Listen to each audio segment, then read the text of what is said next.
Bem-vindo aluno, bem-vinda aluna, eu sou o professor Marcos, estamos em nossas aulas introdutórias sobre a psicanálise. Na aula passada eu dei uma breve introdução sobre a psicanálise, mais focado na figura de Sigmund Freud. Sigmund Freud, que é o pai da psicanálise.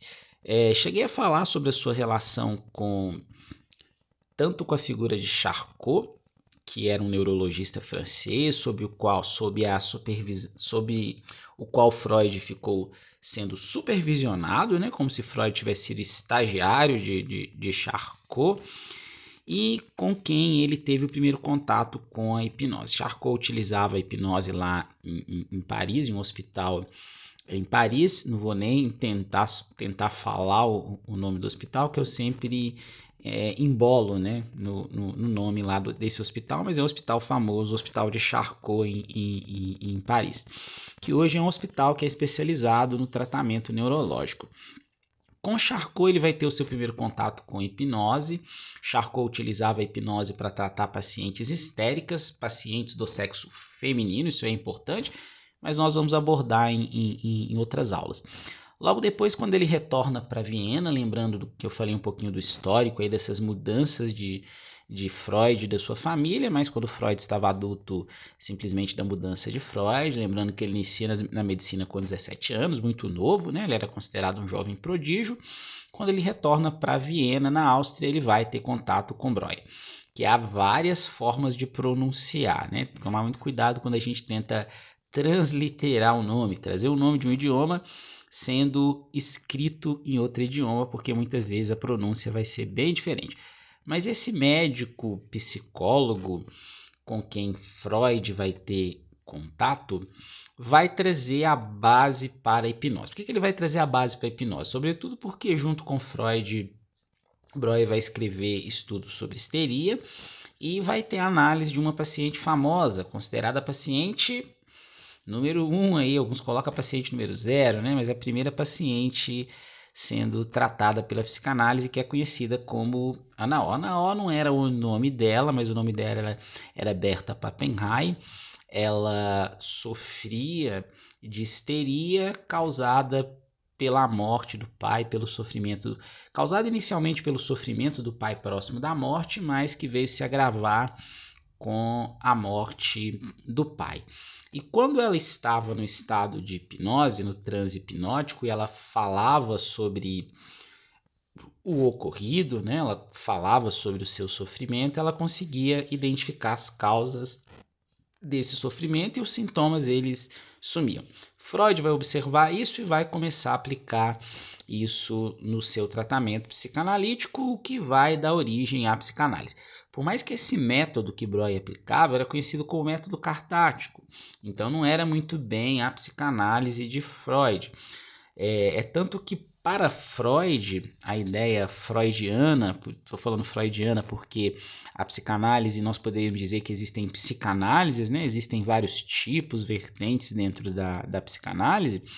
A ideia freudiana da psicanálise, inicialmente, ela vai estar mais ligada com uma livre associação de palavras e não com um sugestionamento, né? Que era o caso mais comum da hipnose, onde tem alguém que sugestiona e tem alguém que vai ser hipnotizado. Por mais que a hipnose, aí classicamente falando, seja uma auto-hipnose, a figura do hipnotizador é mais a figura de um sugestionador. Ele vai dar sugestões para que aquela pessoa ela venha entrar num estado hipnótico. Basicamente, o que a psicanálise de Freud ela consiste? Ela consiste numa análise de eventos do inconsciente. Aí recorde-se da última aula que eu falei sobre a primeira tópica de Freud, que é trazida nessa obra, a interpretação dos sonhos, que começou a ser escrita antes de 1900, mas que ela veio ser publicada em 1900. Uma obra que é resultado das análises de diversos sonhos que Freud realizou, sobretudo seus próprios sonhos, mas que foi resultado de um acontecimento trágico na vida de Freud, que foi a perda de seu pai. Freud vai trazer a ideia de um consciente, um pré-consciente e um inconsciente. E aí é válido trazer novamente a imagem do iceberg. onde nós temos o consciente, que ele está acima, vamos dizer assim, dessa linha do mar, né? Ele não está submerso. Nós temos o pré-consciente, que está um pouquinho submerso, e nós temos o inconsciente, que está lá no fundo, que poderíamos dizer que são os desejos mais recalcados, reprimidos, ocultos, os traumas, que é o objeto de análise. Então, o objeto principal de análise da psicanálise não é o pré-consciente, não é o consciente, mas sim não é o pré-consciente nem o consciente, né? Mas sim o inconsciente, aquilo que está lá no fundo, pensando na figura aí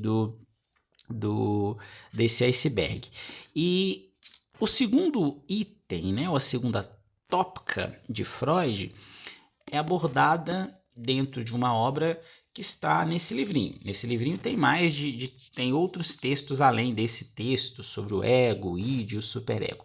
Mas num texto de 1923, Freud vai abordar sobre essa estrutura da psique humana mais bem elaborada, um pouco além da ideia de consciente, pré-consciente e inconsciente, mas trazendo a ideia de id, ego e superego. E aí é válido trazer de novo a imagem do iceberg, mas agora um pouquinho mais completa, um complemento daquilo que a gente começou a falar na última aula, estamos falando na aula de hoje. Então observe essa imagem. Nessa imagem nós conseguimos observar o consciente, o pré-consciente, o inconsciente. O consciente como essa pontinha do iceberg, o pré-consciente como algo que começa a ficar submerso e o inconsciente como algo que está totalmente submerso.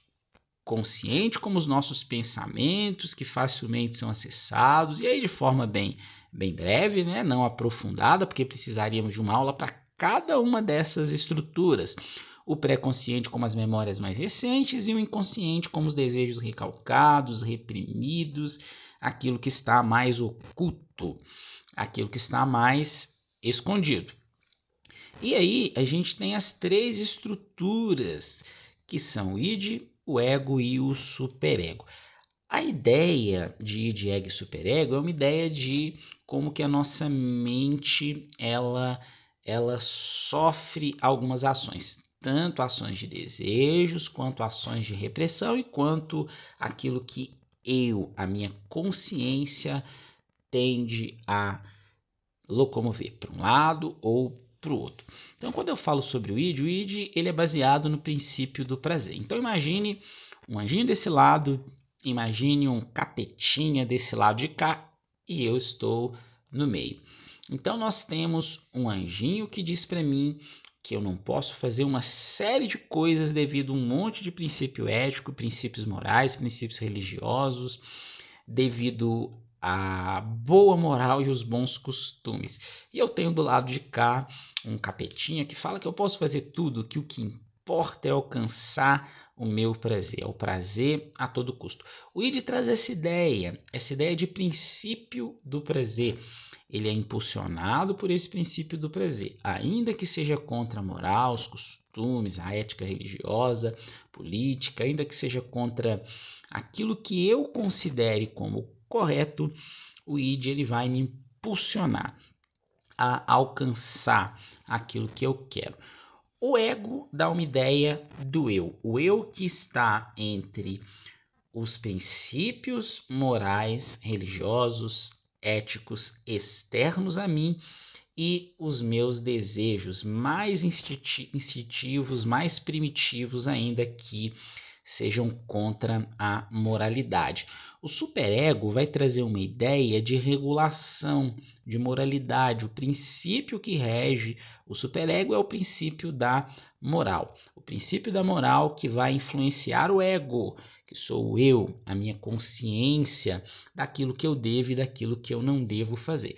Mas constantemente há essa briga com o id, que quer o princípio do prazer ocasionar, resultar o prazer a todo e qualquer custo. E é justamente esse desequilíbrio entre id, ego e superego que vai ocasionar as psicoses, que vai ocasionar as neuroses, que vai ocasionar